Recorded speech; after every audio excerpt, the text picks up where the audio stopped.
And tonight we begin with a UFC fighter who is being hailed as a hero amongst his neighbors for taking down a reckless driver. Thanks for joining us for 12 News at 10. I'm Chase Golightly. 12 News journalist Gabriela Becerra is in Phoenix with how this car crash ended with a pin. This very quiet neighborhood is still in shock that a car managed to veer off the side of the road, crash through this yard, and slam right into the front bedroom of this home. UFC champion Henry Cejudo is always preparing for his next fight. I'm just happy that I happened to be at the right place at the right time. But he didn't expect this fight to be in his neighbor's front yard. You know, I'll take a bullet for Wayne. And that's how us neighbors are. Cejudo was on his driveway Friday night when a car came speeding around the corner. Man, they were driving with confidence, like pedal to the metal type thing. The car jumped the curb, landing inside his neighbor's house. The largest thump you could ever think of, if you ever heard like a thunderstorm, think about sounded like that. 4 people got out of the car and tried to run away. The driver, identified as 22-year-old Angel Cota, allegedly became combative with the homeowner. Cejudo says Cota hit his neighbor and his wife. And once I saw that, I was like, all right, it's time for me to take this into my own hands. Cejudo tackled Cota to the ground, pinning him until police arrived. As soon as I dropped him down, I put my weight on his hips. I put one arm behind his back, and then I went with the other one. And then when I did that, I pretty much just grabbed both of them, put it into one.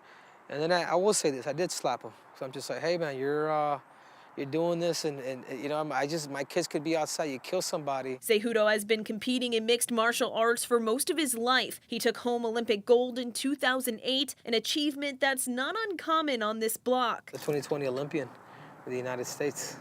So your neighbor is an Olympian as well? Yeah.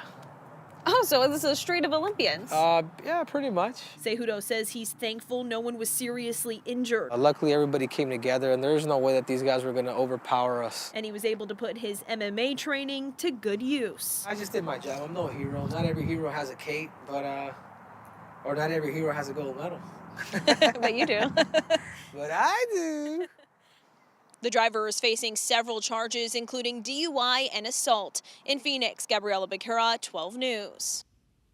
Gabby, thanks. Tonight, a man is dead after crashing with a semi-truck in the West Valley. Phoenix police telling us it happened around 3:10 in the morning near the intersection of Roosevelt Street and 43rd Avenue. The victim has been identified as 24-year-old Aaron Jacob Williams. Police said Williams was driving westbound on Roosevelt Street when the crash happened. Investigators said he tried to pass another car and entered the eastbound lanes going into oncoming traffic. That's when he then hit the semi-truck head-on. Police said impairment is not believed to be a factor in this crash. An update to a story we brought you yesterday afternoon. We now know the identity of an elderly man who was hit by a car in the East Valley and died. Police tell us it happened yesterday morning in Mesa near Ridgecrest and McDowell. The victim has been identified as 81-year-old Richard Chamblin. Police say he stepped into the road from the median and wasn't in a crosswalk. They say there were no signs of impairment from the driver. Buckeye police are renewing a call for tips in the murder of 16-year-old Anaya Walker, who was found dead near an Arizona highway in 2020. May 22nd will mark 5 years since she was found on the I-10. Investigators determined she had been hit by a car. Buckeye police and Silent Witness are now putting up billboards along the highway offering cash reward of up to $12,000 for any information that can lead to an arrest. Anyone with that information can contact Silent Witness at 480-WITNESS. Well, today thousands of people marched through downtown Phoenix taking part in a national day of action to protest against President Donald Trump and his administration. The so-called hands-off protest popped up in all 50 states, with at least 2,000 people attending the gathering at the Arizona State Capitol. Attendees tell us they're concerned with the way President Donald Trump is running the nation, especially when it comes to Social Security, immigration, and federal employment, with other people showing up with the opposite message. I'm angry enough that whatever it takes, that's what I will do to stand against all the disruption of the federal government that's happened. We're not here to protest. I'm not protesting anything. I'm actually rallying for Elon. A group of people stood in support of the president and Elon Musk's role in the Department of Government Efficiency's federal spending cuts. Demonstrators remained peaceful, adding they'll continue to speak out until they feel their message is heard loud and clear.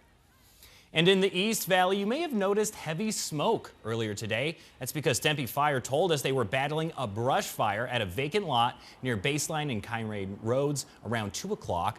Fire officials said they estimate the fire burned about 5 to 10 acres. Tonight, we're staying in contact with the fire department to learn what may have caused this fire. Going now to our weather across Arizona, 12 News forecaster Trisha Hendricks joins us with a first look at the changes coming to your weather impact forecast.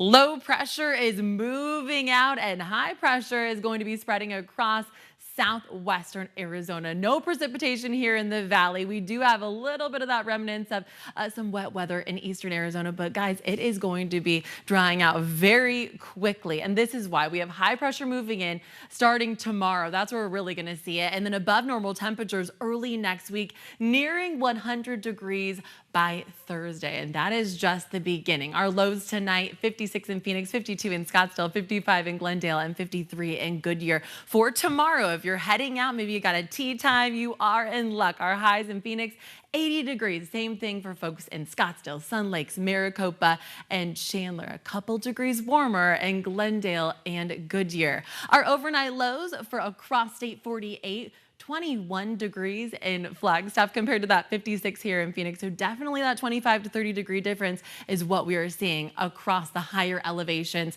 Coming up, we'll have a look at what you can expect in the week ahead in your weather impact forecast.